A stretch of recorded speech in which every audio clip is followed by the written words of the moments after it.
Bem-vindos à nossa aula de número 183, item 6 do capítulo 20, né? O juro, a expansão de crédito e o ciclo econômico. Item 6, os efeitos da inflação e da expansão de crédito sobre a taxa bruta de juros do mercado. Veja bem, os efeitos da inflação e da expansão de crédito sobre a taxa bruta de juros do mercado. Como nós estamos sempre fazendo, nós faremos a leitura a partir do PDF.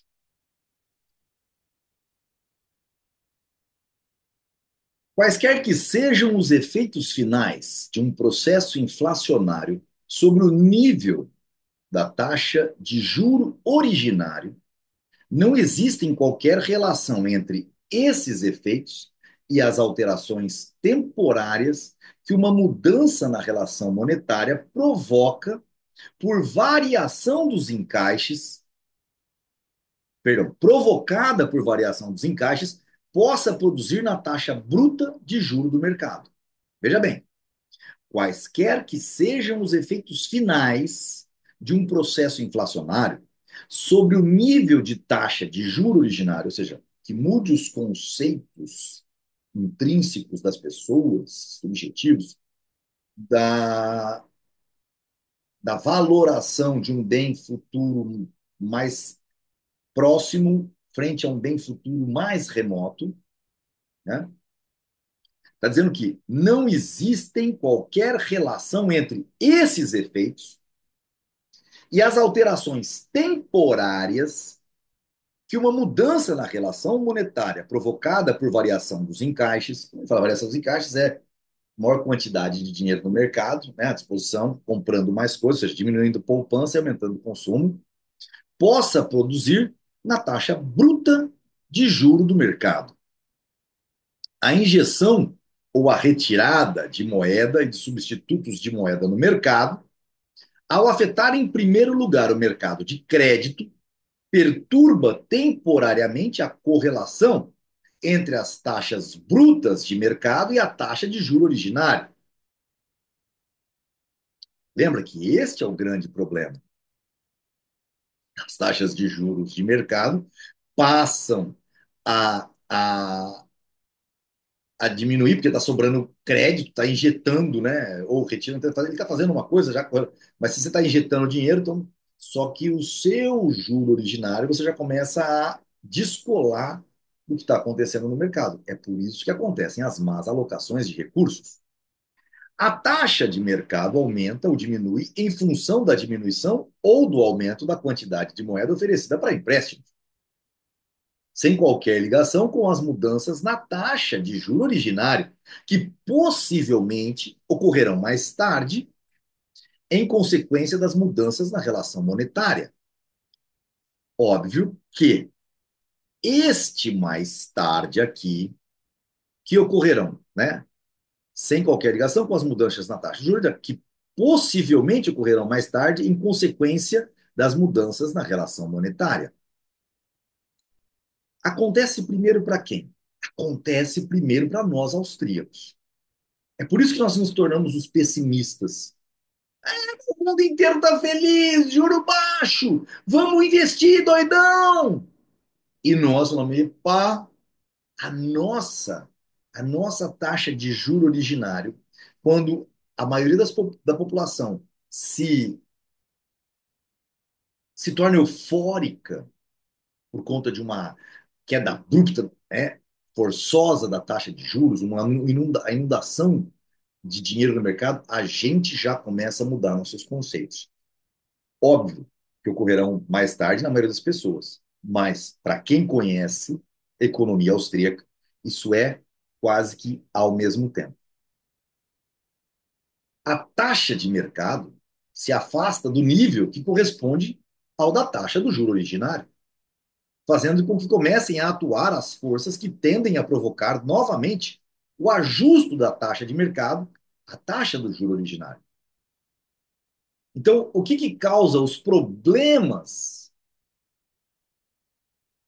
econômicos quando o governo resolve baixar a taxa de juros, inundando o mercado de moeda e substitutos de moeda, e as pessoas começam a se endividar. É, é, é nesse momento está todo mundo eufórico ainda, mas com a consequência das mudanças na relação monetária causada por isso mais tarde, que vai demorar um pouquinho,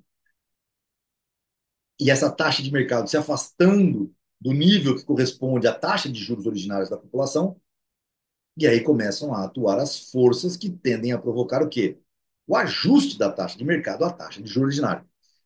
Quem vir primeiro toma as decisões corretas. Pode ocorrer que, durante o período de tempo necessário a esse ajustamento, o nível de juro originário varie e essa variação possa também ser causada pelo processo inflacionário ou deflacionário, que havia dado origem ao aludido afastamento. Lerei de novo. Pode ocorrer que, durante o período de tempo necessário a esse ajustamento, o nível do juro originário varie e essa variação possa também ser causada pelo processo inflacionário ou deflacionário, que havia dado origem ao aludido afastamento. Nesse caso, a taxa final do juro originário, determinante da taxa final de mercado, para a qual, por meio desse ajustamento, tende a taxa de mercado, não é a mesma que prevalecia antes de se iniciar o processo inflacionário ou deflacionário. Lembra que não há tal coisa como nível de preços, há uma revolução, por assim dizer, uma nova reestruturação dos preços e dos valores subjetivos de cada pessoa? Tal ocorrência pode afetar alguns aspectos do ajustamento, mas não afeta a sua essência.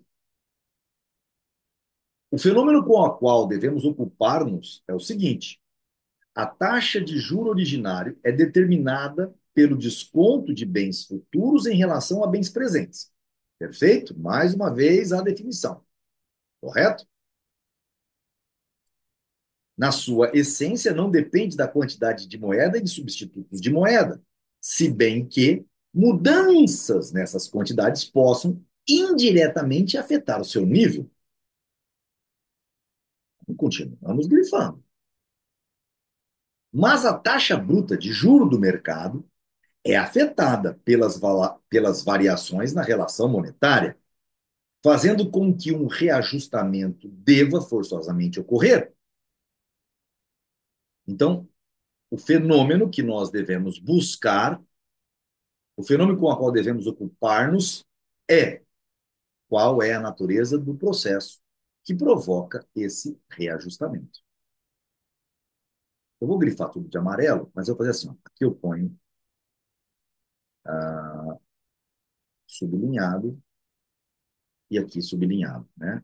Então, esta é a pergunta com a qual nós devemos ver respondida. Na presente sessão, neste item 6, nos ocupamos apenas da inflação e da expansão de crédito. Perdão, a sessão como um todo, né? Nessa sessão número 4. Para simplificar a questão, suponhamos que a quantidade adicional de moeda e de substitutos de moeda seja injetada através do mercado de crédito e atinja o resto do mercado via empréstimos concedidos. Então, que é como acontece, como o Banco Central faz. Na presente sessão, nos ocupamos apenas da inflação e da expansão de crédito.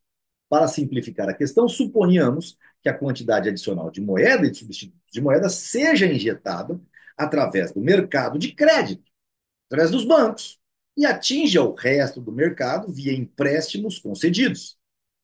Tal hipótese corresponde precisamente para as condições de uma expansão do crédito circulante. Assim sendo, nosso exame equivale a uma análise do processo provocado pela expansão do crédito. Então, esse nosso exame equivale a uma análise do processo provocado pela expansão do crédito.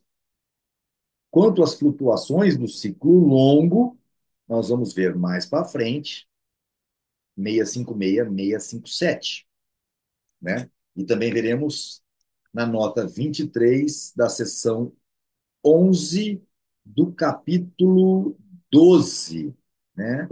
Nota 23 na seção 11 do capítulo 12. Mas o que eu quero só dizer que, ó, 657, 656, 657, só para que vocês tenham ciência, ainda é neste capítulo, tá?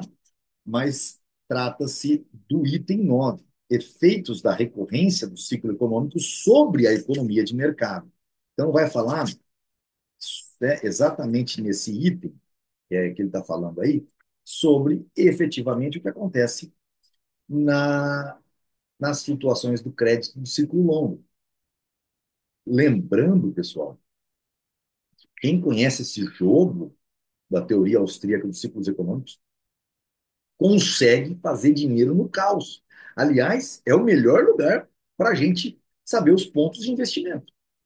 Nós brigamos contra o Estado, mas nós entendemos os movimentos.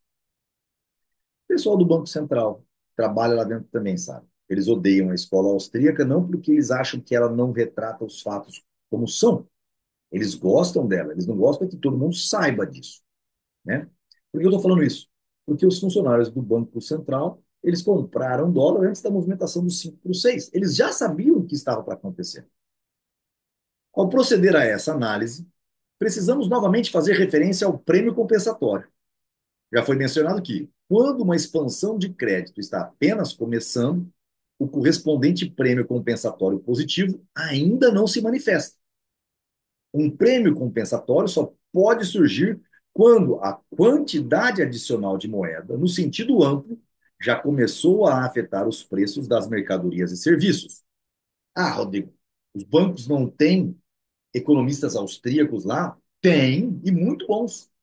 E como austríaco, eu me lembro muito bem, quando eu vi a oportunidade da gente financiar imóveis nossos, né, na pessoa física, porque a gente sabia do que as diferenças do ciclo curto e ciclo longo desde 2015. Logo passado algum tempo, um ano e pouco, que nós estávamos fazendo uma série de empréstimos de sistema financeiro habitacional para nós, os bancos vieram com uma nova modalidade, isso já era 2017, 2018, eu acredito, onde eles indexavam no IPCA, ou na poupança,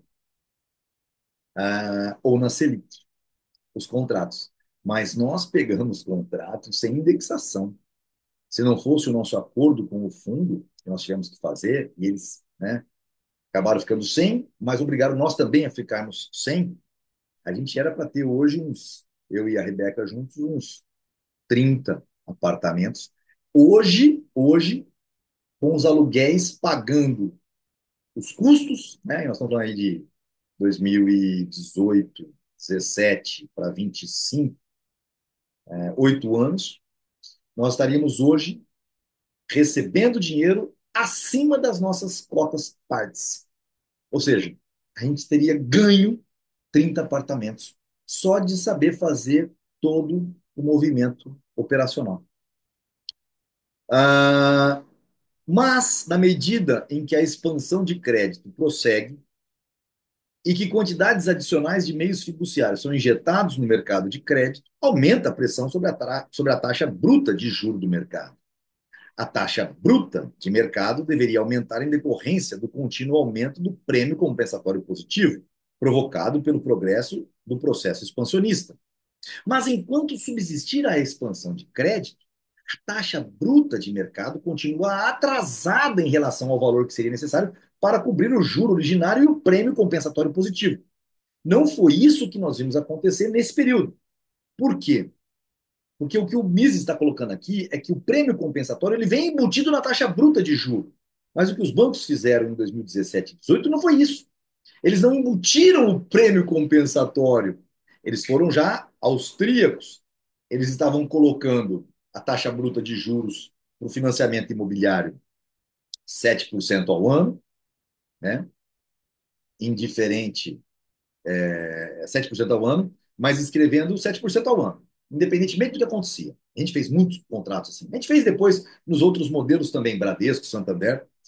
Mas, olha só que coisa interessante. A partir de 17, 18, eles fizeram o seguinte, ó, nós vamos fechar a 8%. Era 7,5%, a 8%. Só que vai ser o seguinte, o IPCA hoje está em 3,5%, então nós vamos fechar em 4,5% de taxa bruta de juros do crédito imobiliário. IPCA mais 4,5%. Sacou? Tiraram o prêmio compensatório de dentro do taxa bruta de juros de mercado e colocaram como um fator indexador. Imaginando que o IPCA ia cair? Claro que não. Isso daria prejuízo para eles enquanto empresários que vendem juros. Mas seus conselheiros já sabiam tudo que ia acontecer até hoje, tá certo? Estamos falando de antes de Bolsonaro entrar, correto? É essa a essência da coisa. Mas enquanto subsistir a expansão de crédito, enquanto o governo estiver botando dinheiro, para quem não tira esse fator indexador do IPCA, da Selic, quem não tira esse fator, ele não consegue colocar. Por quê? Porque enquanto está jogando dinheiro, os juros da taxa bruta de juros, às vezes se torna negativa, como aconteceu nos Estados Unidos. E mesmo o prêmio compensatório não consegue fazer. E é esse o problema que causou 2008, a bolha imobiliária de 2008 nos Estados Unidos, que vai causar agora no mundo afora. Brasil, China está causando, os Estados Unidos também, vai virar um quiprocó. Mas, para quem entende de economia austríaca, a gente vê oportunidade antes. Por exemplo, se você olhar nas redes sociais, hoje é dia 15 de janeiro de 2025. É aqui, mas quem estiver assistindo às aulas contemporaneamente e procurar nas redes sociais, vão ver muitos corretores de imóveis procurando apartamento para alugar, Concórdia, Novo Moarama, aqui em Araçatuba. Por que isso está acontecendo? Porque os bancos estão retomando, as pessoas saindo dos seus imóveis e se somando à categoria de pessoas que precisam alugar. Só que o banco ele precisa fazer um leilão e vender. Ele não vai botar em aluguel. Então está faltando imóveis para alugar por conta disso. E os aluguéis estão subindo. Está faltando. Então, quem previu lá em 2015 que aluguel ia subir frente aos imóveis por conta dessa questão toda, imagina eu hoje com 30 imóveis a mais. É maravilhoso. Estaria tendo um salário aí hoje de 50, 60 mil por mês. Esse é o problema. Obviamente que o fundo que operou com a gente colocou IPCA mais juros, né? E a gente não tinha opção, a gente precisava do dinheiro para terminar as obras, tivemos que assinar e sermos avalistas na pessoa física. E esse foi o grande problema, mas a gente não tinha como fugir disso. Então, o pessoal do fundo tirou o prêmio compensatório da taxa de juros e deixou no IPCA. E foi quando, por isso minha raiva de Paulo Guedes e Bolsonaro, o IPCA foi bater em 11, 12. Então, aquilo que eu pagava 12 ao ano, mais 3, 15, foi para 24, 25. Não tinha operação que aguentava. Entendeu? A gente terminou as obras, conseguiu, perdemos todo o nosso lucro e, obviamente, que o fundo ainda quis dar uma sangrada maior. É necessário acentuar esse ponto para evidenciar a inconsistência dos critérios habitualmente adotados pelas pessoas para distinguir entre o que consideram taxa de juros altas ou baixas. É comum considerar apenas o valor numérico das taxas ou a tendência que as mesmas apresentam. A opinião pública considera como normal uma taxa entre 3% e 5%. Quando a taxa de mercado passa desse nível, ou quando as taxas de mercado, independentemente de sua relação aritmética, aumentam em relação ao nível anterior, as pessoas acreditam estar expressando-se corretamente ao falar de juros altos ou em alta. Diante desses erros, é necessário enfatizar que, numa situação de aumento geral de preços, queda no poder aquisitivo da unidade monetária, certo? Queda no poder aquisitivo da unidade monetária, para que se possa considerar que a taxa bruta de juros do mercado não se tenha alterado, é preciso que ela contenha um adequado prêmio compensatório positivo. Nesse sentido, no outono de 1923, lá na Alemanha, na República de Weimar, a taxa de desconto do Reichsbank, ou seja, do Banco do Fier, né? Banco do Reino, alemão, do Império Alemão, de 90% era uma taxa baixa. Em 1923, na República de Weimar, a taxa de desconto do Reichsbank alemão, de 90%. Você ia com um título lá no boleto, seu boleto, vou descontar um boleto do banco de R$ 100, você saía com 10, você deixava 90% lá. Só que você saía no lucro. Porque no mês seguinte, o seu 100 não valia um.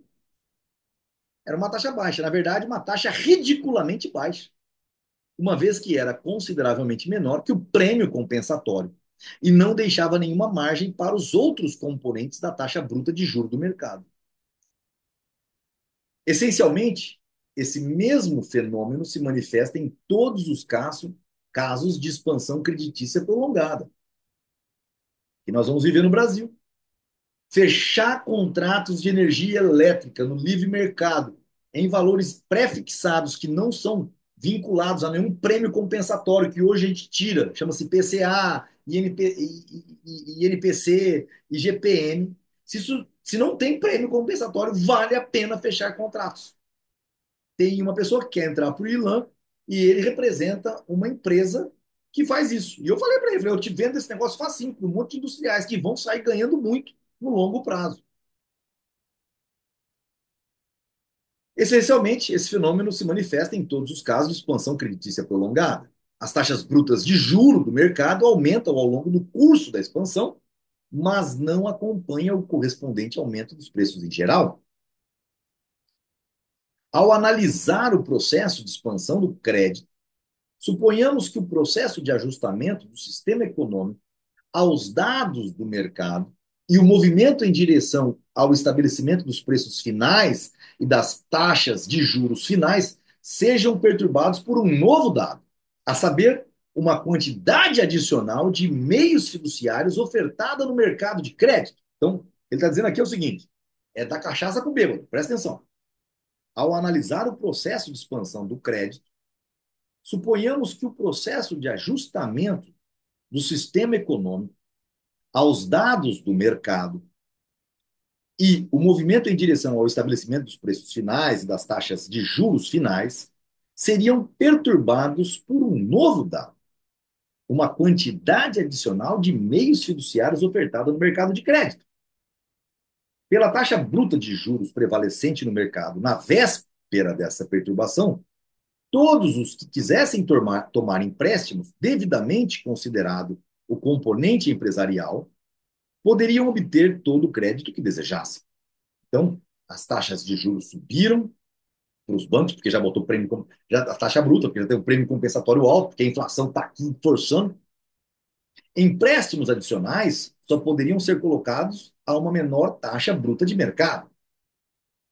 Não importa se essa queda na taxa bruta de mercado se revele através de uma redução numérica na percentagem estipulada nos contratos de empréstimos. As coisas já se equilibraram, já afetou o juro originário, já afetou todo mundo, a taxa bruta é uma.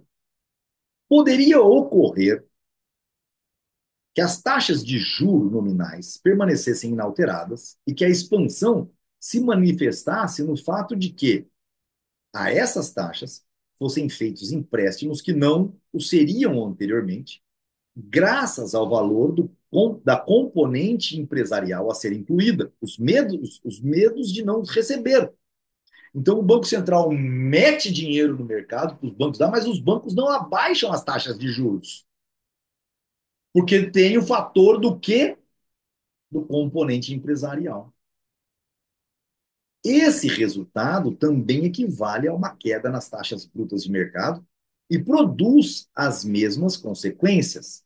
Então, o resultado disso tudo é que, se o banco pega esse dinheiro e aí ele se vê forçosamente pensando em colocar esse dinheiro à disposição, se o mercado está já tendendo para o equilíbrio, né, que nunca acontece, e o governo fez isso, deu dinheiro mais barato para os bancos, ele vai aumentar a sua componente empresarial, mas vai fazer o quê? Ele vai diminuir pouco as suas taxas brutas para que mais pessoas peguem esse dinheiro. num juro um pouco mais baixo. Uma queda na taxa bruta de juros do mercado afeta os cálculos do empresário no que diz respeito à lucratividade de seus projetos. E vocês estão vendo no mercado, muitas vezes traz para nós renegociarmos sua dívida. E aí é que eu falo. Muitos dos pequenos bancos estão prometendo isso. A gente viu muitos, eu não vou citar nome porque acaba se tornando público esses vídeos, depois pode me trazer problema. Mas tem muito banco grande, que são os amigos do rei de verdade, Bradesco, Santander, Banco do Brasil, que estão querendo se livrar de problemas futuros. Eles mesmos não querem renegociar sua dívida nos juros mais baixos, mas o governo metendo dinheiro nos bancos fintechs, prestem atenção no que eu vou falar agora, prestem muita atenção, porque isso vai criar um problema e vão culpar que as fintechs são os problemas. E elas não são os problemas. Elas só estão olhando para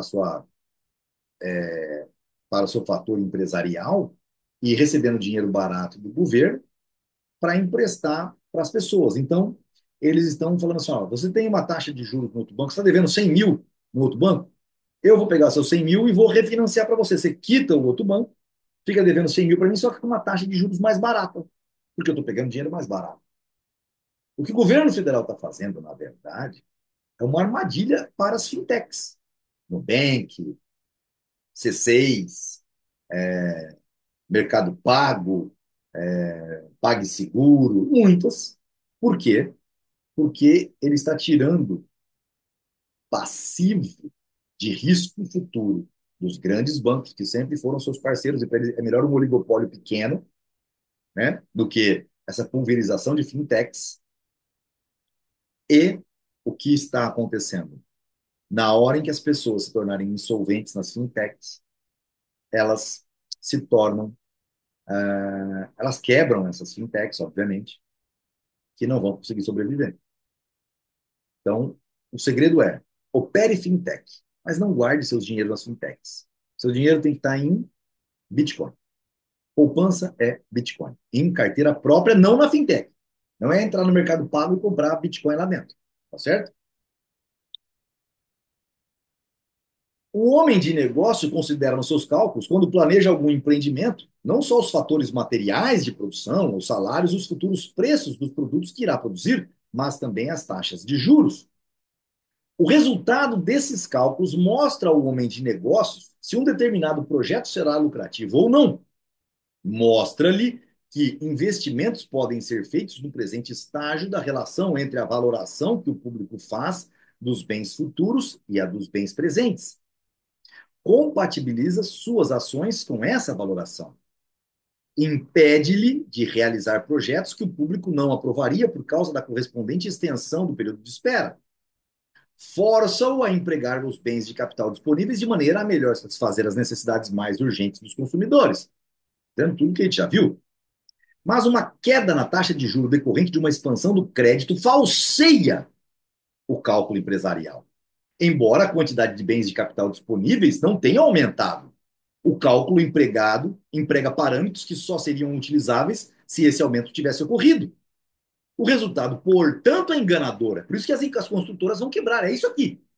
Esses cálculos fazem com que alguns projetos pareçam viáveis e exequíveis, quando um cálculo correto, baseado numa taxa de juros não deformada pela expansão de crédito, mostraria sua inviabilidade.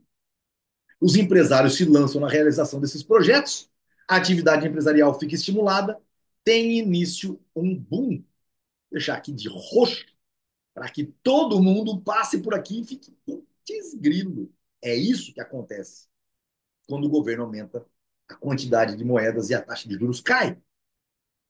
A demanda adicional, provocada pelos empresários que estão expandindo os seus negócios, tende a aumentar os preços dos bens de produção e dos salários. Isso aconteceu com a Tecnobens em 2009, quando lançou-se o Minha Casa Minha Vida. Sobrou crédito, a gente tinha que sair botando aquele boca louca na obra dos outros para dizer que nós vamos dar 20% a mais de salário para o cara vir trabalhar para a gente. Com o aumento dos salários, o preço dos bens de consumo também aumenta. Além disso, os empresários também contribuem para o aumento dos bens de consumo, uma vez que, iludidos pelos falsos ganhos que a sua rentabilidade indica, dispõem-se a consumir mais. Olha só, Em 2008, 2009, eu não era austríaco. Caí na conversinha. Foi o que me fez tentar entender e me tornei um austríaco em 2012. Foi isso. A alta geral de preços espalha otimismo. Se pelo menos os preços dos bens de produção tivessem aumentado e os dos bens de consumo não tivessem sido afetados, os empresários seriam mais cautelosos. Teriam dúvidas quanto à viabilidade de seus planos, uma vez que o aumento no custo de produção perturbaria os seus cálculos. Correto? Ele está dizendo aqui o seguinte: olha, se a alta geral de preços espalharia o otimismo, se pelo menos os preços dos bens de produção tivessem aumentado e os dos bens de consumo não tivessem sido afetados, ou seja, na hora de vender, está no mesmo preço, mas os preços de produção estão aumentando, e os empresários falam, tem alguma coisa errada, não está fechando a conta, está subindo os preços dos materiais de produção, tem muita gente produzindo e tem pouca gente comprando. Os preços dos bens de consumo, o apartamento final não está aumentando de preço. Mas o que acontece não é isso. Mas a expansão da demanda por bens de consumo, o preço do apartamento também sobe, possibilitando uma expansão de vendas, apesar dos preços maiores, tranquiliza os empresários. Aqui é onde a criança chora e a mãe não vê. Mantém-lhes a confiança na ideia de que a produção será lucrativa, apesar dos maiores custos envolvidos. Decidem, então, ir adiante. Ora, você está lá sentado pilotando a Tecnobens, seus fatores de produção estão subindo, está ficando mais caro, mas o seu INCC corrigindo, está dando tudo certo. Está dando tudo certo, porque está tudo ficando mais caro também. Evidentemente, para poderem continuar a produzir nesta maior escala provocada pela expansão do crédito, todos os empresários, tanto os que expandiram suas atividades, como os que continuam produzindo o mesmo que antes, precisam de mais recursos, uma vez que os custos de produção agora são maiores. Se a expansão de crédito consiste numa única injeção não repetida de uma determinada quantidade de moeda fiduciária no mercado de crédito, o boom não poderá durar muito tempo. Falta dinheiro emprestado para você, que agora está tudo bem, você só precisa de mais dinheiro, vai dar tudo certo. Mas se não tem mais dinheiro, se os juros ficaram mais caros, teu cliente não vai conseguir pagar o apartamento. Vai pedir a devolução e vai pedir com que você devolva dinheiro do que já pagou, porque tem a justiça no Brasil. Tem o Código de Defesa do Consumidor, essa pérola, em que não obriga o cliente a cumprir aquilo que ele assinou no contrato. Porque quem conhece o meu explica poderia colocar no contrato zero chance de devolução. Por quê? Porque já, teu dinheiro está na obra. Eu não tenho de onde cagar dinheiro. Entendeu? Mas o sistema brasileiro não permite. Os empresários não conseguem obter os recursos de que necessitam para dar continuidade aos seus projetos.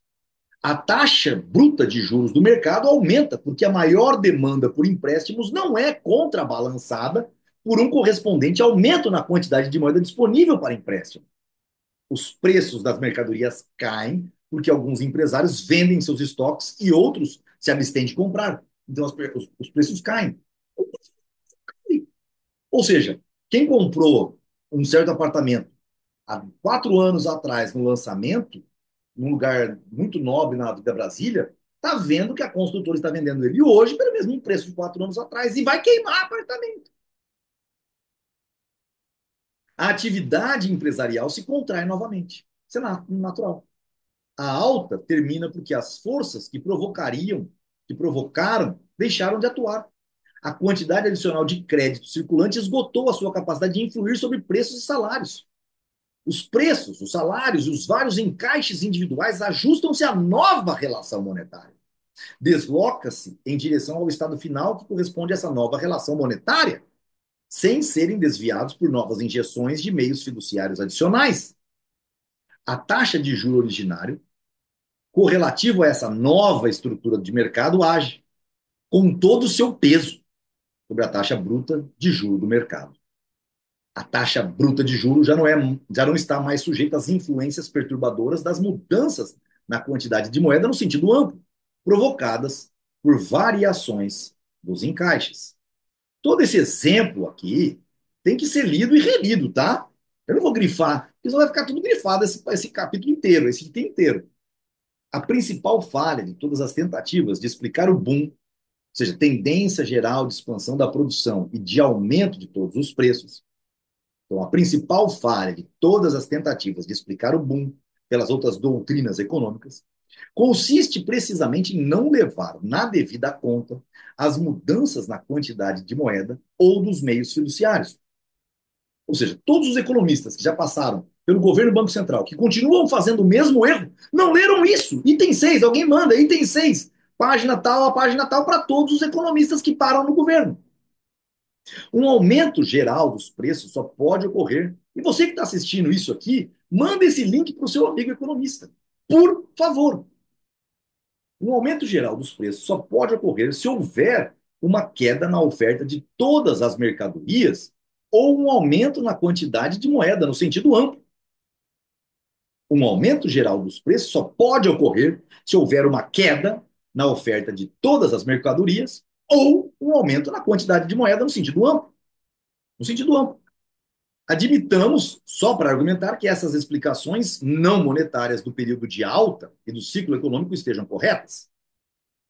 Os preços sobem e a atividade econômica se expande, sem que tenha havido qualquer aumento na quantidade de moeda. Se fosse assim, surgiria logo uma tendência de queda nos preços. A demanda por empréstimo aumentaria, as taxas brutas de juros do mercado subiriam e o boom teria vida curta. Na verdade, todas as teorias não monetárias do ciclo econômico supõem, tacitamente, ou deveria, logicamente, fazê-lo, a ideia de que a expansão do crédito é um fenômeno concomitante ao período de alta. Ver, né, Prosperity and Depression, Liga das Nações, Genebra, 1939. São forçadas a admitir que, na ausência de uma expansão do crédito, nenhuma alta poderia emergir, e que o aumento da quantidade de moeda, no sentido amplo, é uma condição necessária da alta geral dos preços. Daí resulta, pois, que, examinadas mais de perto, tais explicações não monetárias das flutuações cíclicas limitam-se a afirmar que a expansão do crédito, embora seja um requisito indispensável para que pudesse ocorrer um boom, não constitui por si só uma condição suficiente para provocá-lo, sendo necessária a ocorrência de outras circunstâncias. E aqui é a hora que nós temos que pegar todos os monetaristas e colocar no mesmo saco e jogá-los dentro de um rio com uma pedra amarrada nos pés. Porque sim, são as questões monetárias que fazem o problema, criam o problema. Mesmo nesse sentido mais restrito, os ensinamentos das teorias não monetárias são inúteis. É evidente que toda expansão do crédito deverá provocar um período de alta, como o já que nós descrevemos lá em cima. Isso só não ocorrerá se a expansão do crédito for contrabalançada simultaneamente por outro fator. Se, por exemplo, enquanto os bancos expandirem o crédito, as pessoas estiverem convencidas de que o governo irá confiscar, pela via tributária, todo o lucro excedente, ou de que irá impedir que a expansão do crédito prossiga tão logo a expansão do gasto público, pump prime, resulte numa elevação de preços, não poderá haver um boom. Os empresários se absterão de expandir os seus negócios com a ajuda do dinheiro barato oferecido pelos bancos. Quem quer investir dinheiro hoje, mesmo com dinheiro barato? Porque não podem aumentar os seus ganhos. É necessário mencionar este fato, porque ele explica o fracasso das medidas da expansão do investimento público adotados ao tempo do New Deal, bem como outros eventos dos anos 1930. Vamos só ver a nota de rodapé? Expansão do investimento público ou expansão dos gastos públicos. Pump printing, pump prime, significa a tentativa do governo de aumentar o poder aquisitivo da população e, portanto, estimular a atividade econômica através de gastos ou investimentos em obras públicas ou programas sociais via déficit orçamentário. Quem está vivendo, quem viu, viu. É a nossa vida, gente. Até que o déficit desapareça por força do aumento da atividade econômica, né? Extraído de Mises Made Easier. Bom, isso aqui é o que nós estamos vivendo. É isso que o governo está tentando fazer, catando Mises e falando, mas peraí, por que não funciona? O boom só pode perdurar enquanto a expansão do crédito progredir num ritmo cada vez maior. O boom terminará assim que quantidades adicionais dos meios fiduciários deixem de ser injetadas no mercado de crédito. Mas não poderia durar eternamente, mesmo se a inflação e a expansão do crédito prosseguissem indefinidamente. Chegaria o momento em que a ilimitada expansão do crédito não poderia mais prosseguir. Chegaria o momento da alta de pânico, crack up boom, e da quebra do sistema monetário.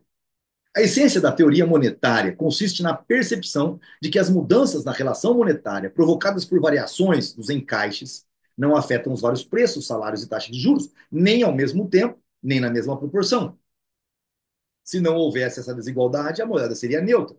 As moedas na relação monetária não afetariam a estrutura dos negócios, o tamanho e a orientação dos vários setores da indústria, o consumo, a riqueza e a renda dos vários estratos da população. Se fosse assim, a taxa bruta de juros do mercado também não seria afetada, nem transitória, nem definitivamente, pelas mudanças no âmbito da moeda e do crédito circulante. O fato de que a taxa de juro originário seja afetada por essas mudanças decorre das repercussões desiguais que as mesmas provocam na riqueza e na renda dos vários indivíduos. O fato de que, independentemente das variações na taxa de juro originário, a taxa bruta de mercado seja temporariamente afetada é, em si mesmo, uma manifestação dessa desigualdade. Se a quantidade adicional de moeda entra no sistema econômico, de maneira a só atingir o mercado de crédito, após já ter provocado um aumento nos preços das mercadorias e dos salários, esses efeitos imediatos e temporários sobre a taxa bruta de mercado, se existir, serão muito pequenos. A taxa bruta de juro do mercado é tão mais violentamente afetada quanto mais cedo a injeção da quantidade adicional de moeda ou de meios fiduciários atingir o mercado de crédito. Quando, numa expansão do crédito, a quantidade total de substitutos de moeda é utilizado para conceder empréstimos para as empresas, a produção se expande. Os empresários tomam a iniciativa de expandir a produção, seja lateralmente, isto é, sem aumentar o período de produção da indústria considerada, seja longitudinalmente, isto é, estendendo o período de produção. Em ambos os casos, as instalações adicionais exigem um investimento de fatores de produção adicionais. Lembra naquele período? Cartão BNDES para comprar maquinário? Mas a quantidade de bens de capital disponível para o investimento não aumentou. A expansão de crédito, por outro lado, também não provoca uma restrição do consumo. É verdade, como já foi assinalado anteriormente, ao tratarmos da poupança forçada, que, na medida em que a expansão aumenta, uma parte da população será compelida a restringir seu consumo, ou seja, poupar. É o problema dos Estados Unidos, tá? Que não chegou a 12% o IPCA deles, mas ficou em 4% e não diminui, tá certo? Que na medida que a expansão aumenta, uma parte da população será compelida a restringir seu consumo, mas dependerá das condições específicas de cada caso de expansão do crédito. O fato de essa poupança forçada de alguns grupos de pessoas serem suficiente para compensar o aumento do consumo de outros grupos, provocando assim um aumento líquido da poupança no mercado como um todo. De qualquer modo, a consequência imediata da expansão do crédito é um aumento no consumo efetuado pelos assalariados, cujos salários aumentaram graças ao acréscimo da demanda por mão de obra provocada pelos empresários que estão expandindo suas atividades.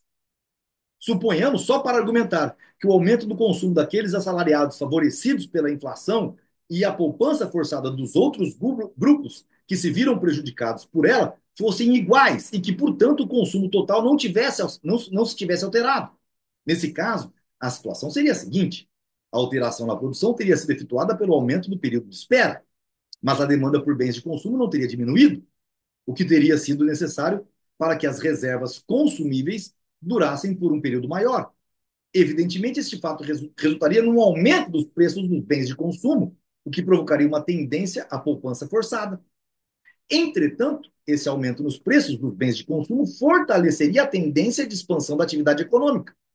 Os empresários, a partir do fato de que a demanda e os preços estão subindo, concluiriam que vale a pena investir e produzir mais. Seguiriam adiante e a intensificação de suas atividades provocaria novo aumento nos preços dos bens de consumo. Os negócios se expandiriam enquanto os bancos continuassem a expandir o crédito. Ao se indicar a expansão creditícia, já estão em operação todos os processos de produção que são considerados rentáveis nas condições vigentes no mercado. O sistema caminha para um estado no qual todos os que quisessem ganhar salário encontrariam emprego, pleno emprego, e todos os fatores de produção não conversíveis seriam empregados na medida em que a demanda dos consumidores e a quantidade disponível de fatores materiais não específicos e de mão de obra o permitissem. A produção só pode continuar a se expandir se a quantidade de bens de capital for aumentada por uma poupança adicional, isto é, por um excedente de produção sobre o consumo. O traço característico da alta provocada pela expansão do crédito consiste no fato de que esses bens de capital adicionais ainda não estão disponíveis. Os bens de capital necessários à expansão das atividades empresariais terão de ser retirados de outras linhas de produção. Deixa eu só fazer uma coisa.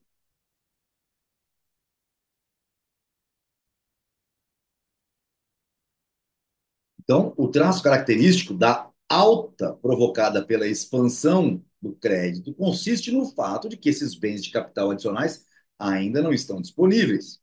Os bens de capital necessários à expansão das atividades empresariais terão de ser retirados de outras linhas de produção. Denominemos de P, Pzinho, a quantidade de bens de capital disponíveis ao se iniciar a expansão de crédito, e de Gzinho, a quantidade total de bens de consumo que Pzinho poderia, num certo período de tempo, colocar à disposição dos consumidores sem prejuízo da produção futura. Nesse momento, os empresários, seduzidos pela expansão de crédito, se lançam na produção de uma quantidade adicional Gzinho 3 de bens de consumo do mesmo tipo que os anteriormente produzidos e de uma quantidade Gzinho 4 de bens de uma espécie que até então não havia sido produzida. Para a produção de Gzinho 3, é necessário uma quantidade Pzinho 3 de bens de capital e para a produção de Gzinho 4, uma quantidade de Pzinho 4. Mas como, segundo a hipótese que formulamos, a quantidade de bens de capital disponíveis não se alterou. A quantidade de madeira nos Estados Unidos para construir casa continua, né? Você não faz de uma hora para outra as mágicas com os bens reais, como se faz com o dinheiro. Mas, como segundo a hipótese que formulamos, a quantidade de bens de capital disponíveis não se alterou. As quantidades de Pzinho 3 e Pzinho 4 não existem. É precisamente este fato que distingue a alta artificial provocada pela expansão do crédito de uma expansão normal da produção que só pode ser provocada pela existência real de Pzinho 3 e Pzinho 4. Ou seja, de alguém que poupou bens de capital. Denominamos de errinho a quantidade de bens de capital que precisa ser subtraída da produção total num determinado período de tempo, a fim de ser reinvestida para repor aquelas partes de pezinho que foram usadas durante o processo de produção. Se a quantidade errinha for usada para essa reposição, estaremos em condições de produzir um novo Gzinho no período seguinte. Se esse errinho deixa de ser empregado com esse propósito, pezinho será reduzido de quê? De errinho. E, portanto, pezinho menos R produzirá, no período seguinte, apenas Gzinho menos A. Podemos ainda supor que o sistema econômico, afetado pela expansão de crédito, seja um sistema em crescimento. Produziria, por assim dizer, por assim dizer, no período de tempo precedente à expansão de crédito, um excedente de bens de capital P1 mais P2. Se não houvesse a expansão de crédito, P1 seria empregado na produção de uma quantidade adicional G1, do mesmo tipo de bens produzidos anteriormente, e P2 na produção de uma quantidade G2, de bens que até então não eram produzidos. A quantidade total de bens de capital que está à disposição dos empresários e com a qual podem contar nos seus planos é Rzinho mais P1 mais P2. Entretanto, iludidos pelo dinheiro barato, eles agem como se R mais P1 mais P2 mais P3 e mais P4 estivessem disponíveis. e como se tivessem condições de produzir não apenas Gzinho mais G1 mais G2, mas, além disso, G3 e mais G4. Disputam entre si, oferecendo preços cada vez maiores para obter uma parte do total de bens de capital, que é insuficiente para a realização de seus planos excessivamente ambiciosos. Essa alta dos preços dos bens de produção pode, no início, superar o aumento dos preços dos bens de consumo. Pode, assim, provocar uma tendência de queda na taxa de juro originário. Mas, com o progresso do movimento expansionista, o aumento nos preços dos bens de consumo ultrapassará o aumento nos preços dos bens de produção. A elevação dos salários e os ganhos adicionais dos capitalistas, empresários e fazendeiros, embora sejam em grande parte meramente aparentes, intensificam a demanda por bens de consumo. Não há necessidade de analisar a qual um boom pode realmente, por meio da poupança forçada, aumentar a quantidade total de bens de consumo. Não há necessidade de analisar tal afirmação. Não há necessidade de analisar a afirmação dos defensores da expansão do crédito. Não há necessidade de analisar a afirmação dos defensores da expansão do crédito, segundo a qual um boom pode realmente, por meio da poupança forçada, aumentar a quantidade total dos bens de consumo. De qualquer modo, é certo que a intensificação da demanda por bens de consumo afeta o mercado no momento em que os investimentos adicionais ainda não estão em condições de produzir. Aumenta a diferença entre os preços dos bens presentes em relação aos bens futuros. Uma tendência de aumento na taxa de juro originário substitui a tendência em sentido contrário, que possivelmente teria vigorado nos estágios anteriores da expansão. Essa tendência de alta da taxa de juro originário e o surgimento de um prêmio compensatório positivo explicam algumas características do período de alta. Os bancos se veem diante de uma maior demanda por empréstimos e adiantamentos. Os empresários estão dispostos a tomar empréstimos a taxas brutas de juros maiores para atender o mercado. Continuam tomando emprestado, apesar de os bancos cobrarem juros cada vez maiores.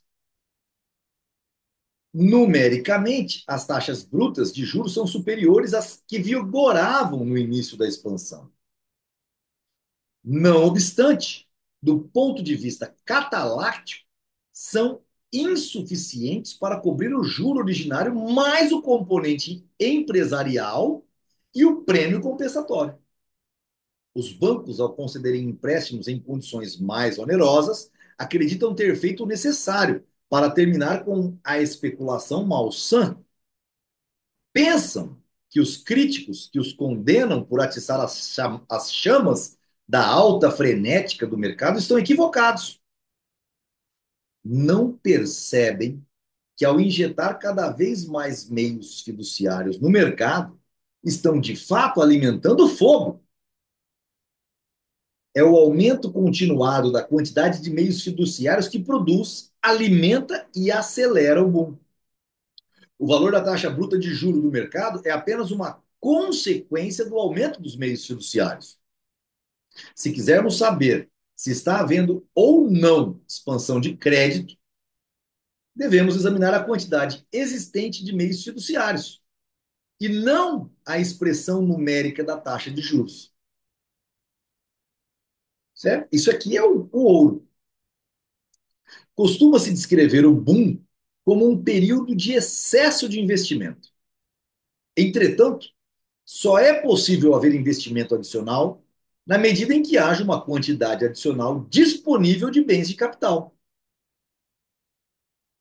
Como exceção feita à poupança forçada, o período de alta em si não resulta numa restrição, mas, ao contrário, num aumento do consumo, é impossível que, por seu intermédio, surjam os bens de capital necessário aos novos investimentos. A essência da expansão do crédito não é o excesso de investimento, é o investimento no setor errado, isto é, o mau investimento.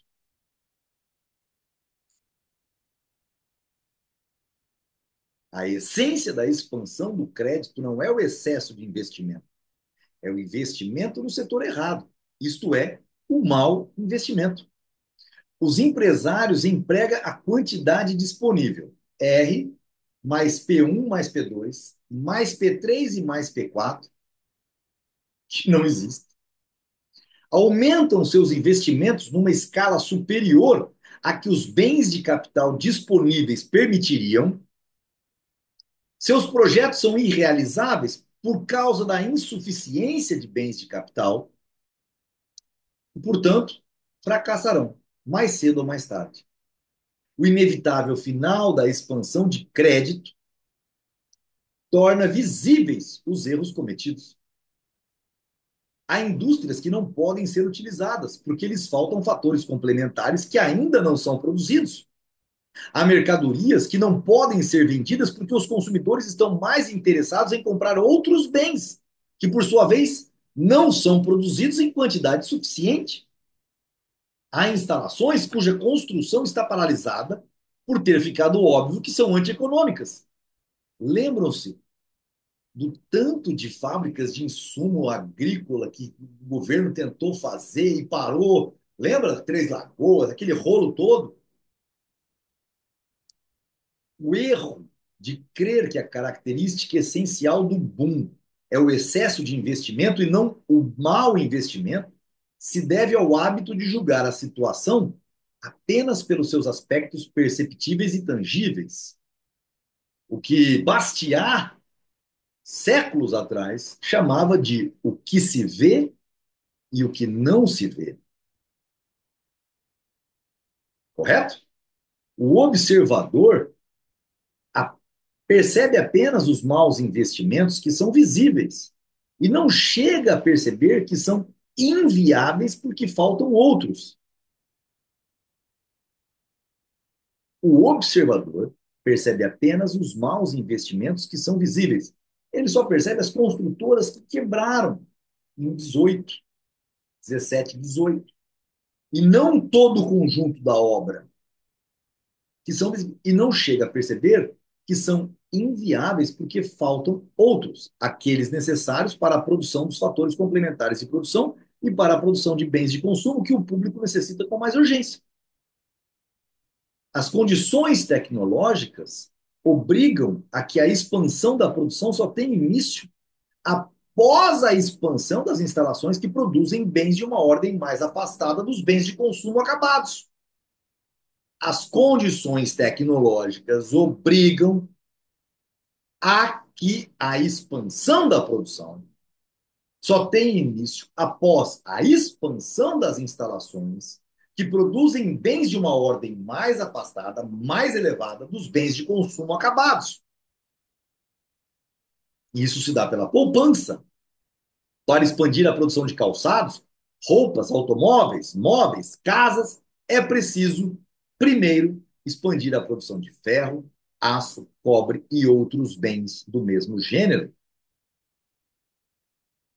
Isso é de sumíssima importância. Sumíssima importância. Ao empregar quantidade de R mais P1 mais P2, que seria suficiente para produzir Azinho mais G1 mais G2, como se fosse R mais P1 mais P2 mais P3 mais P4, e, portanto, suficiente para produzir A mais G1 mais G2 mais G3 mais G4, é preciso, em primeiro lugar, aumentar a produção de produtos e estruturas que, por razões físicas, são necessárias antes dos demais. A classe empresarial globalmente considerada está, por assim dizer, na posição de um mestre de obras cuja tarefa é construir uma casa com a quantidade limitada de materiais de construção. Se o nosso mestre de obras superestimar a quantidade disponível, elaborará um projeto para o qual os meios ao seu dispor não são suficientes. Superdimensiona as fundações e só mais tarde, a prosseguir a construção, percebe que faltam materiais para terminar a estrutura da casa. É claro que o erro do nosso mestre de obras não foi fazer um excesso de investimento, mas empregar inadequadamente os meios que tinha para sua disposição. Não precisava ter gastado tanto na fundação, nem tão pouco, porque não teria tanta coisa para cima, então ele gastaria menos e terminaria tudo numa abstração muito melhor. Não menos errado é acreditar que a crise teria sido provocada por excessiva conversão de capital circulante em capital fixo. Ou seja, o contrário. O empresário, quando chega a crise e a correspondente restrição ao crédito, tem razão em lamentar o fato de ter gasto muito na ampliação de suas instalações e na compra de equipamento durável. Estaria melhor se tivesse usado os seus recursos na gestão normal do seu negócio. O que é isso, pessoal? Então o cara começa a ver um futuro, ali comprar carro, caminhão, para levar para as obras, para levar de uma obra para outra, ele começa a investir. Por quê? Porque naquela produção que esse está esperando, contrata mais gente para o financeiro, mais gente para o jurídico, mais gente. Ele começa a preparar a empresa, né? Tirando do capital circulante e criando o capital fixo, a sua empresa mais computadores, um escritório maior, uma central de atendimento maior, né? Investimentos em maiores softwares para gestão de projetos. Então, como eu disse, carro, equipamentos. Para que eu vou alugar um caminhão e uma retroescavadeira se eu tenho tantas obras para fazer que compensa eu comprar isso e colocar no meu capital fixo? Esses são os erros que a gente acaba cometendo. Entretanto, não são as matérias-primas, os produtos básicos, os semi-acabados e os alimentos que estão escassos no momento em que a alta se transforma em depressão. Ao contrário, a crise se caracteriza precisamente pelo fato de que esses bens são ofertados em tais quantidades que seus preços caem acentuadamente. As afirmativas acima explicam por que uma expansão nas instalações de produção, na capacidade de produção das indústrias pesadas e na fabricação de bens de produção durável constitui o traço mais marcante do mundo. Olha que coisa interessantíssima. As afirmativas acima explicam por que uma expansão nas instalações de produção, na capacidade de produção das indústrias pesadas e na fabricação de bens de produção durável constitui o traço mais marcante do boom. Ou seja, o produtor de bloco de concreto para construção investe em maquinário. Todo mundo está investindo. Toda a cadeia. Os jornalistas especializados em economia e finanças estavam certos quando, por mais de 100 anos, consideraram as cifras de produção dessas indústrias, assim como as da construção, como índice da flutuação da atividade econômica. Erraram apenas ao falar de um alegado excesso de investimento. Isto aqui é o quê? Como é que nós vamos colocar isso aqui? Isso aqui é roxo com sublinhado, porque aqui explica, né, que as indústrias pesadas e as indústrias da construção civil. Por quê? Porque elas demandam tempos maiores de produção, espera, portanto, maior consumo de capital e estão sujeitas a todas as fases do boom e do bust. Então, os jornalistas especializados em economia e finanças estavam certos quando, por mais de 100 anos, consideraram as cifras de produção dessas indústrias, assim como as da construção, como índice da flutuação da atividade econômica. Erraram apenas ao falar de um alegado excesso de investimento. É claro que o boom afeta também as indústrias de bens de consumo. Elas também investem mais e expandem sua capacidade de produção. Entretanto, as novas fábricas e as novas ampliações não produzem necessariamente os produtos mais intensamente desejados pelo público. A casa dos sonhos, né? O carro dos sonhos. Provavelmente foram construídas segundo o plano geral que visava produzir R mais G1, mais G2, mais G3, mais G4. O fracasso desse plano superdimensionado torna evidente a sua inviabilidade. Nem sempre o boom é acompanhado por uma alta acentuada dos preços das mercadorias. O aumento da quantidade dos meios fiduciários tem sempre a capacidade potencial de fazer os preços subirem, mas pode ocorrer que, ao mesmo tempo, forças atuando em sentido oposto sejam suficientemente fortes para manter o aumento dentro de certos limites, ou até mesmo suprimi-los completamente. Esse é o sonho do Estado. O período da história durante o qual o funcionamento suave e tranquilo do mercado foi repetidas vezes perturbado por iniciativas expansionistas, não deixou de ser uma época de contínuo progresso econômico. Então, qual que é a desculpa? Você joga dinheiro barato no mercado e novas tecnologias vão surgir,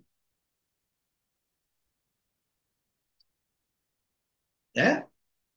O constante aumento da acumulação de novos capitais tornou possível o avanço tecnológico. Essa é a desculpa sempre, depois, né, do caos que vira a economia, né, do caos. Não, mas nós encontramos uma máquina que faz. O constante aumento da acumulação de novos capitais tornou possível o avanço tecnológico. A produção por unidade de aporte aumentou e as empresas encheram as prateleiras com quantidades crescentes de mercadorias baratas. Se o concomitante aumento na quantidade de moeda, no sentido amplo, tivesse sido menor do que realmente foi, teria havido uma baixa nos preços de todas as mercadorias. A expansão do crédito dos nossos tempos tem estado sempre inserida num contexto em que fatores poderosos contrabalançam sua tendência de aumentar preços. Horas. O que ele está falando aqui? O que é este, este texto? Em geral, nesse choque de forças opostas, houve uma preponderância daquelas que provocavam um aumento dos preços. Mas, em alguns casos excepcionais, o movimento de alta foi apenas ligeiro. O exemplo mais notável nos foi proporcionado pelo boom americano de 1926 a 1929.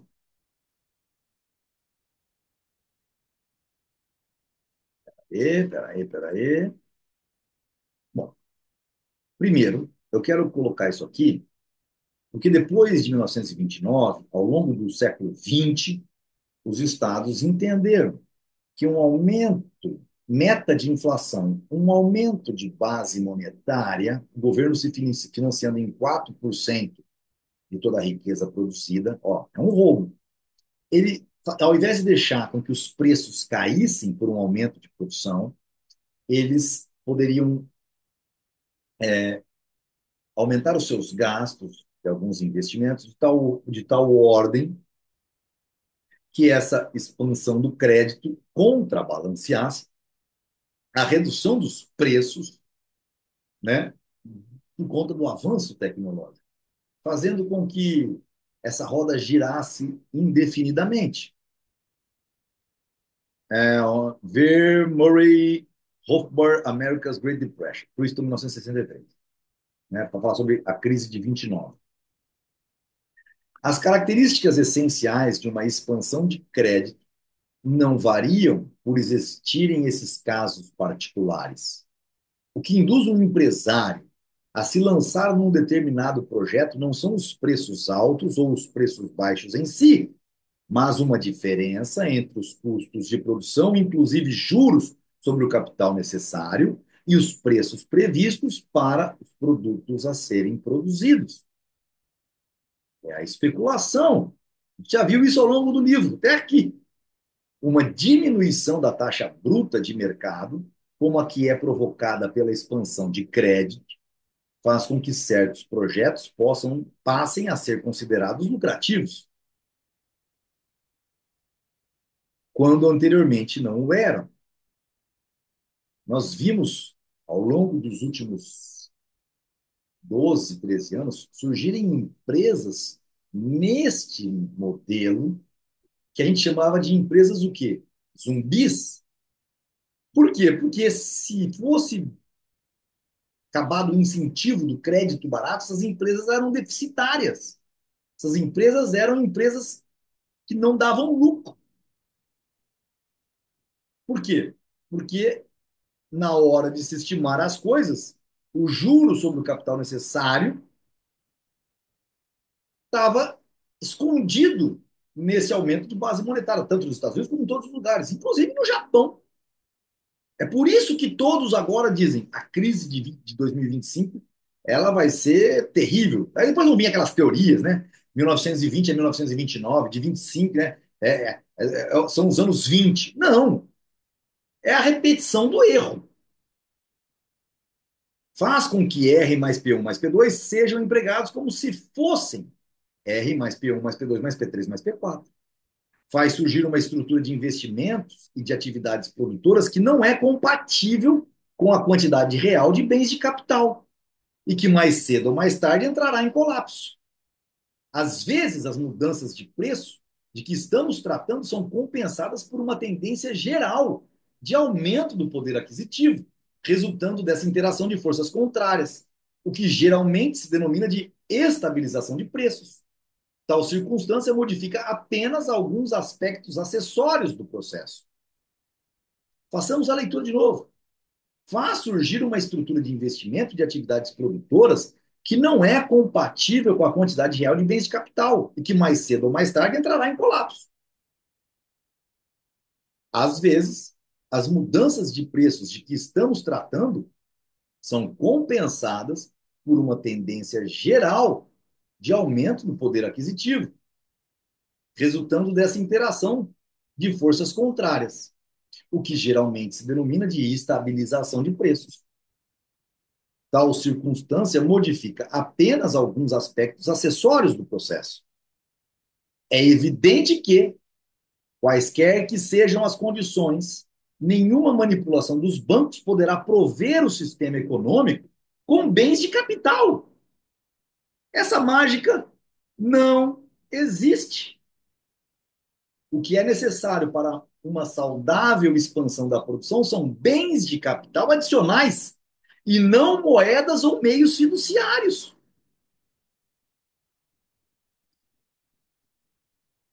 O boom provocado pela expansão do crédito é um castelo de cartas construído com notas e depósitos bancários. Não consegue ficar de pé.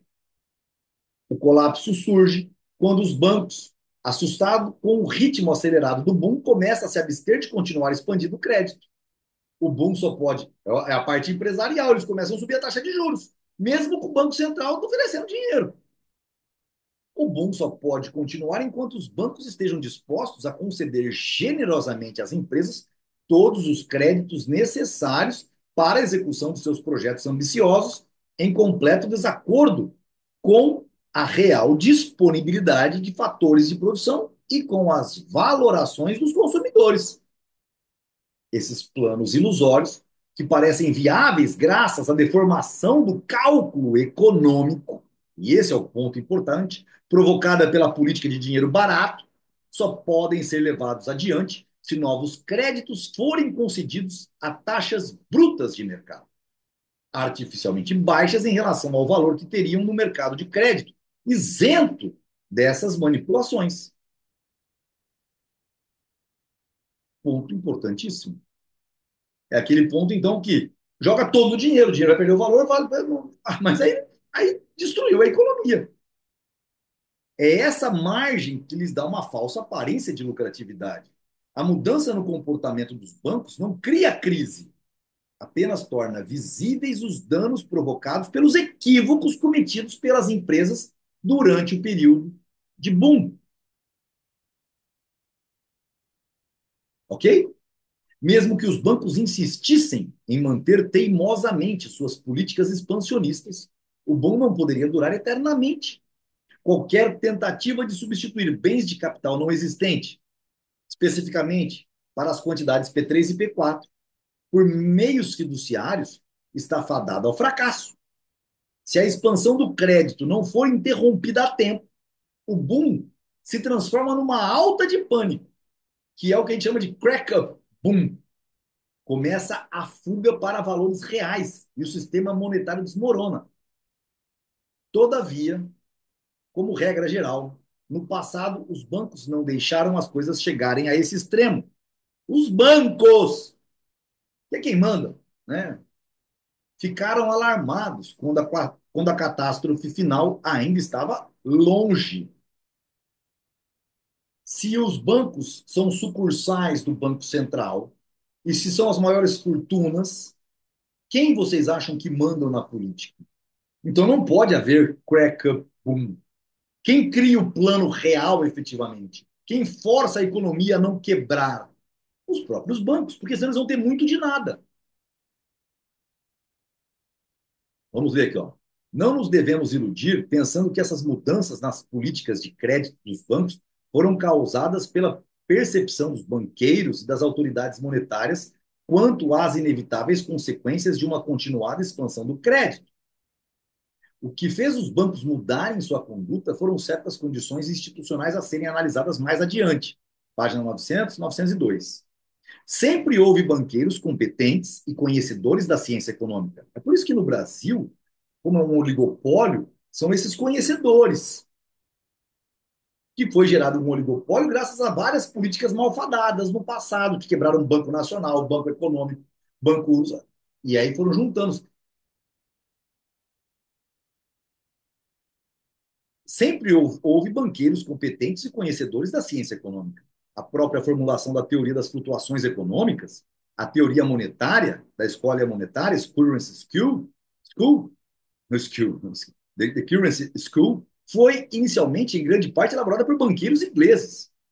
Mas a gestão dos bancos centrais e a condução das políticas monetárias dos vários governos foram geralmente confiadas a homens que não viam nenhum mal em expandir ilimitadamente o crédito e se consideravam ofendidos diante de qualquer crítica às suas iniciativas expansionistas. Delfim Neto está morto, mas ele é um desses crápulas. Desculpe.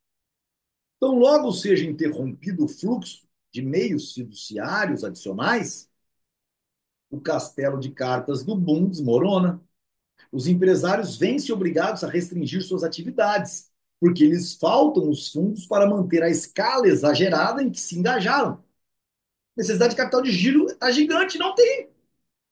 Os preços caem abruptamente porque essas empresas em dificuldades tentam fazer caixa vendendo seus estoques a qualquer preço. Fábricas são fechadas, construções são paralisadas antes do seu término, trabalhadores são dispensados, né? Ou seja, isso de tudo, vai, vamos grifar, porque não tem como não grifar, né? Como, de um lado, muitas empresas necessitam desesperadamente de dinheiro para evitar a insolvência, e de outro, nenhuma empresa inspira confiança, o componente empresarial da taxa bruta de juros do mercado sobe para níveis demasiadamente altos. O banqueiro não quer emprestar só se o cara tiver muito colateral para garantir. São as circunstâncias acidentais. Nessa hora, quem tem dinheiro se esbalda. Entendeu? Quem tem liquidez e dinheiro se esbalda, compra tudo barato, vai ter apartamento de aluguel barato. Tentei falar isso para alguns amigos em algumas épocas, mas não fui ouvido. São circunstâncias acidentais de ordem institucional e psicológica que acabam transformando a crise em pânico. Podemos deixar para os historiadores a tarefa de descrever esses acontecimentos lamentáveis. Não é tarefa da teoria nossa, economista catalácticos, descrever em detalhe as calamidades dos dias e semanas de pânico nem alongarmos sobre os aspectos, né, sobre os seus aspectos dessas semanas, por vezes grotescos, o desespero, o que acontece, pessoas brigando por comida, dando tudo quanto é dinheiro e brigando por um pedaço de frango ou pelo frango assado em qualquer lugar. A economia não tem interesse no que é acidental e dependente das circunstâncias históricas específicas de cada caso. Ao contrário, seu propósito é distinguir o que é essencial e necessário daquilo que é meramente adventício. Não está interessada nos aspectos psicológicos do pânico, mas apenas no fato de que um boom provocado por uma expansão de crédito conduzirá inevitavelmente a um processo vulgarmente denominado de depressão. E eu costumo dizer que o termo depressão, a qual é utilizado hoje pela psicologia, vem daqui. Cabe à economia reconhecer que a depressão, na realidade, é um processo de ajuste, uma tentativa de recolocar as atividades produtoras em consonância com as condições de mercado. A quantidade de fatores de produção disponíveis, os valores dos consumidores, as valorações dos consumidores e, sobretudo, a taxa de juro originário resultante das valorações dos consumidores. Rodrigo, essa é a razão por que você gravou há alguns dias. O porquê você está agora, quando todo mundo está deprimido, você está todo felizinho e contente e otimista com o futuro, uma vez que todo mundo diz que agora, 2025, vai ser o ano daquela a explosão da crise, o crack boom geral que nunca se viu. Vimos quando o Império Romano era o que é hoje o nosso mundo. Vimos, já sabemos o que acontece. Quem no Império Romano comprou ouro em vez de ficar da prata, guardou ouro, acumulou ouro, se tornaram senhores feudais, grandes homens poderosos da Idade Média. Aqueles que guardaram em Bitcoin ou em ouro, se livraram das moedas fiat, se tornarão os homens poderosos do futuro. Nem tudo é escavar ouro. Tem o cara que vende pá para o cara que vai escavar ouro. Esse também vai ficar rico. Pessoal, é de suma importância entender a economia austríaca para se ter maiores chances. Mas isso daqui é que quando chega no momento da depressão, enquanto toda a massa está deprimida e vocês veem vídeos no YouTube aos montes, só vê isso. 2025, o ano do não sei o quê, o ano do caos, o ano do, sei o quê, já ano como é que chama lá, o ano do anticristo, o ano, aí vira a loucura das loucuras. E aí parece o Rodrigo, o economista austríaco, que só falava de problemas. Gente, chegamos na depressão. Agora o caminho é só para cima, até uma nova intervenção do governo. Esse é o ponto-chave. As pessoas agora vão auferir os prejuízos e continuar vivendo. Chega desses negócios de anticristo. Isso só mostra a questão metafísica. Isso aconteceu em várias etapas da vida ao longo dos anos. Então, você que está assistindo no YouTube vendo pastores, profetas, padres, a Casa do Chapéu, falando de anticristo, para, gente. Para. A depressão que toma conta é a depressão que a gente falava no Ilan desde 2015. Só chegou no ponto que nós avisamos que chegaria. Vai haver uma reestruturação social? Claro que vai, está explicado no livro inteiro. Não há tal coisa como nível de preços, é o que a economia austríaca diz, explica. Ora, portanto, não há tal consideração do tipo, ai, a sociedade vai ter uma nova ordem mundial. Sim, se você estiver dizendo que a nova ordem mundial é que os players vão ser realocados por conta de uma reestruturação mercadológica causada por toda uma inundação de substitutos de moedas de bens fiduciários, de moedas fiduciárias, desde 1971 até hoje, como nunca foi visto na história, então essa revolução vai ser gigantesca, mas não porque tem uma nova ordem mundial, maçonaria, Gal 33, Illuminati, a Casa do Chapéu. Isso é coisa de retardado. É coisa de gente que não leu o Ação Humana, que não estudou economia austríaca. Vai sim. É perigoso o pobretão, que alguém falou para ele comprar dezenas de Bitcoin quando valia um centavo, daqui 2, 3 anos seja o cara mais poderoso do mundo. Isso é uma reestruturação, isso não tem ordem, nova ordem mundial. Existe essa nova ordem, ordenação. Lembra que nós estamos aprendendo desde o começo, desde o item 1 do capítulo 1, desde a introdução, desde o prefácio. Ordem significa ordenação. Os players, aqueles que eram ricos e estavam com as contas lotadas de reais, pode ser que se tornem pobretões. Este é o jogo de quem acredita nas riquezas intangíveis que governos e políticos propuseram desde 71.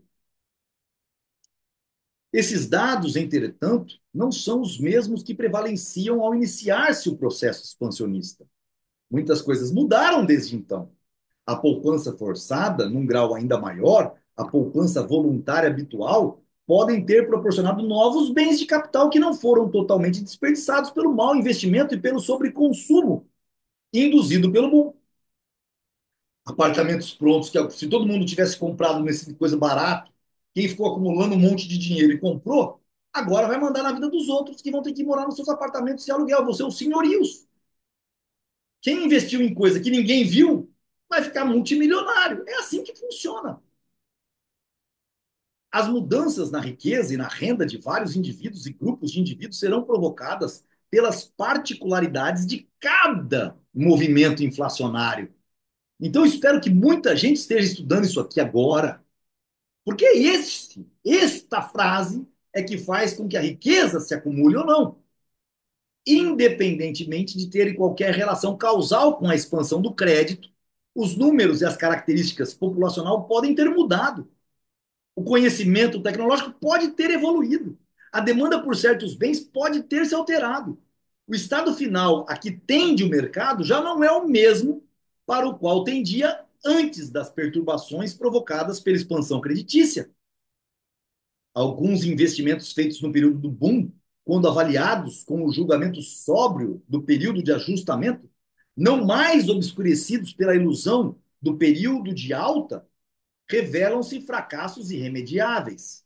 Então, agora, em 2025, poxa, o cara lançou um empreendimento em Araçatuba com 1.000 unidades a tantos reais em 2023, 2024. Isso é loucura. Agora é fácil. Para nós já era fácil ver anteriormente, mas para quem está agora, assim, rapaz, deixa eu pegar. Eu já fiz, eu comprei, estou pagando parcela, mas essa obra não vai acabar. Eu preciso vender isso. E aí é o ajuste. Terão simplesmente de ser abandonados porque os meios correntes necessários à sua exploração não poderão ser recuperados com a venda dos seus produtos. Esse capital circulante é mais urgentemente necessário para satisfazer outras necessidades. A prova disso é que podem ser empregados de uma maneira mais lucrativa em outros setores. Uma hora eu vou fazer uma palestra sobre o consórcio Endorfato. O que quebrou o consórcio Endorfato? Não estou aqui para justificar, mesmo porque na nossa família sempre teve muita briga, nunca foi uma família de paz. Então não posso dizer que Dominguinhos era amigo de Sidney, que era meu pai, e João, não posso falar nada disso. Mas eu posso explicar, tirando grande parte daquelas pessoas que culpam os donos do consórcio, Domingos e o João, pela quebra, pela malversação, num período de crise causada justamente pelo que está aqui.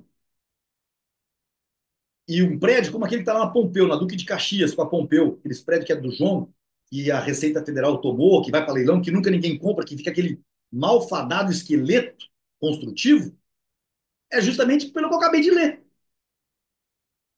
Há outros maus investimentos cujas perspectivas são menos desfavoráveis. Certamente, se não fosse o cálculo mal feito, não se teriam realizado. Os investimentos que forem inconversíveis estão perdidos, aqueles prédios, aqueles esqueletos estão perdidos. Ou, ao longo do tempo, o terreno passa a valer tanto que vale a pena demolir aquilo, não que aquela construção esteja ruim, não, tá? Aquele concreto que foi utilizado lá está sadio. É passível na engenharia de provar que está sadio, através de exames de despassivação da armadura. Mas não é isso que eu estou dizendo. Mas, como são inconversíveis, são um fait accompli, ou seja, um fato dado, que coloca um novo problema para a ação futura. É um fato dado. Se as receitas obtidas com a venda de seus produtos forem superiores aos custos de operação, é vantajoso continuar a produção. Lembra aquele monopólio por failure, por fracasso? É o que está dizendo. Embora os preços que o público comprador esteja disposto a pagar pelos produtos não sejam suficientes para tornar lucrativo o investimento em conversível como um todo, podem ser suficientes para remunerar pelo menos uma fração por meio, por menor que seja, do investimento. Vale a pena dar uma olhada lá nos tipos de preços monopolísticos, tá? Que trata desse assunto maravilhoso. Nesse caso, o resto do investimento deve ser considerado como despesa sem contrapartida, como capital desperdiçado e perdido. Se olharmos esse resultado do ponto de vista dos consumidores, a conclusão é certamente a mesma. Os consumidores estariam mais bem servidos se as ilusões criadas pela política de dinheiro fácil não tivessem seduzido os empresários a desperdiçar bens de capital escassos, investindo-os para satisfazer necessidades menos urgentes e, desta forma, impedindo que necessidades mais urgentes fossem atendidas. Agora, não há mais nada a fazer. A situação é irrevogável. Por ora, terão de renunciar a certas amenidades que poderiam desfrutar, se o boom não tivesse gerado o mau investimento. Mas, por outro lado, podem encontrar uma compensação parcial no fato de poderem desfrutar agora de uma satisfação que estaria fora de seu alcance se o curso regular da economia não tivesse sido perturbado pela orgia do boom.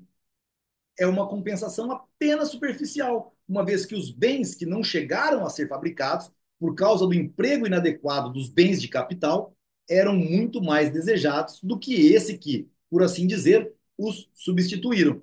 Mas as circunstâncias e condições atuais, mas nas circunstâncias e condições atuais, não lhe resta outra escolha. Ou seja, o cara que investiu e perdeu dinheiro numa construção que a empresa quebrou, acabou. Está dado. Fato dado. Fight accomplished. O resultado final da expansão do crédito é um empobrecimento geral.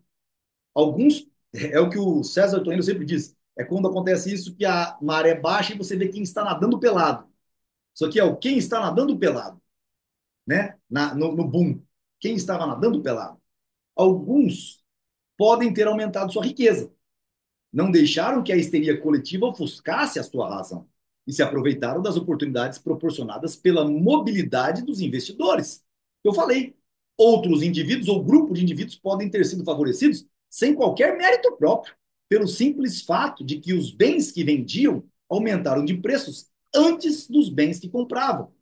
Venderam tudo, falaram que o negócio era bom para caramba, venderam o negócio, levaram o dinheiro para alguma situação mais garantida, tangibilizada, e ficaram muito mais ricos do que trabalhando ou investindo com consciência, somente entenderam como funcionam essas coisas.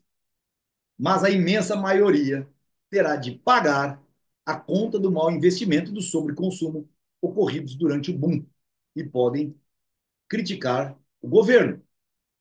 Devemos evitar que o termo empobrecimento seja mal interpretado. Não significa necessariamente que tenha havido um empobrecimento em relação às condições que prevaleciam antes de iniciar-se a expansão do crédito. A ocorrência ou não de um empobrecimento nesse sentido depende das circunstâncias específicas de cada caso. Não pode ser apoditicamente previsto pela cataláxia. A cataláxia, quando afirma que o empobrecimento é uma consequência inevitável da expansão do crédito, refere-se ao empobrecimento em relação ao estado de coisas que haveria de resultar se não tivesse havido a expansão de crédito e o boom. Pode ser que até que haja uma certa consideração de enriquecimento que a gente não pode abstrair. O fato é que teria havido muito mais enriquecimento, muito mais sucesso se não tivesse havido boom. O traço característico da história econômica do capitalismo é o de ter havido, nesse período, um progresso econômico ininterrupto, um aumento constante na quantidade de bens de capital disponíveis e uma tendência permanente da melhoria do padrão de vida em geral. Então, mesmo com tudo isso, ao longo dos séculos do que o capitalismo está envolvido, mesmo com esses malfadados aventuras governamentais, ainda aumentamos a nossa riqueza. Isso é indiscutível. Tecnologias, aumentamos, correto? O ritmo desse progresso é tão rápido que, mesmo durante um período de boom, pode ser suficiente para compensar as perdas que estão simultaneamente sendo causadas pelo mau investimento e pelo excesso de consumo. Neste caso, o sistema econômico em geral prosperou durante o boom, terá empobrecido se comparado com a maior prosperidade que poderia ter havido se não fosse o desperdício, se o crescimento tivesse sido gerado única e exclusivamente pela poupança, pelos fatores de produção, pela criação do P1, P2, P3 e P4, antes do R1, do G1, G2, G3, G4. Como vocês puderam ver, este é um item gigantesco, maravilhoso. Eu interrompi, fui fazer a barba, voltei, peguei o assunto, gravamos toda essa aula gigante, que deve ser compartilhada por todos e trazido mais gente para fazer o curso, porque o enriquecimento é maravilhoso, quando todos enriquecem. Nunca pensem o contrário. Perfeito, pessoal? Por favor, assistam e reassistam esse item 6. É ele que pode fazer com que você faça parte da parte de cima da pirâmide na nova ordem mundial da reestruturação de mercados e parem de acreditar em bobagens metafísicas. Tudo é uma questão de uma ordenação de valores, juros originários, que a gente precisa entender, conceber, para sair mais prósperos ao final de todo o processo. Agradeço demais você que aguentou tudo que eu falei até agora. E vamos então para a nossa próxima aula, que é um subitem do item 6. Abraço a todos, até lá!